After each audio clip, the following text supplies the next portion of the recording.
Kinansela ng Senado ang ikatlong BICAM ngayong araw kahit gusto itong ituloy ng Kamara. Sa dami ng dapat pang busisiin, kakayanin pa ba ng oras sa maratipikahan ang 2026 national budget? Nasa frontline ng balitang yan si Marian Enriquez. Ilang oras bago ang Bicameral Conference Committee meeting para talakayin ang 2026 national budget, biglang nag-cancel ang Senado. Nagpadala lang ng abiso sa Kamara pero hindi man lang daw sila kinonsulta. Ideally, it would have been something that would have been a collective decision, a mutual decision on the part of each leadership. So I don't want to say na I feel slighted. I just want to once again, express to our Senate counterparts that we are here. Our disposition is to move forward with the conversations. Higit 2 oras naghintay ang mga kongresista pero hindi na talaga ito natuloy. Ayon kay House Appropriations Chairperson Mika Swansing, baka magahol na sa oras.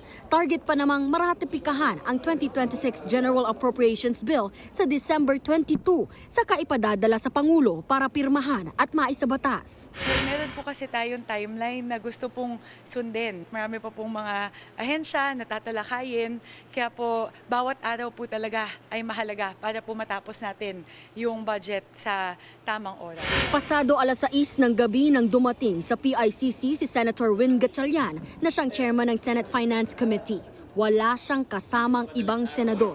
Tiniyak niya kay Swansing na maaaprubahan ang BICAM report sa tamang oras. Hindi na tayo on schedule definitely. But kaya pang ma-approve yung budget by end of the year. Admittedly, hindi na-anticipate. No? Kaya napupush back yung schedules. So, ba't naglagay naman kami ng buffer? Kung sakali man, handa naman daw magtrabaho ang Senado hanggang sa bisperas ng Pasko at kahit pa 24/7. Nagbabalita mula sa Frontline, Marian Enriquez. News 5. Mga kapatid, Ed Lingaw po, maging maalam at may pakialam sa mga napapanahong balita sa ating bansa. Para sa mas malilimang pagtalakay at paghimay sa mga issue at headlines, mag-follow at mag-subscribe sa social media pages ng News 5.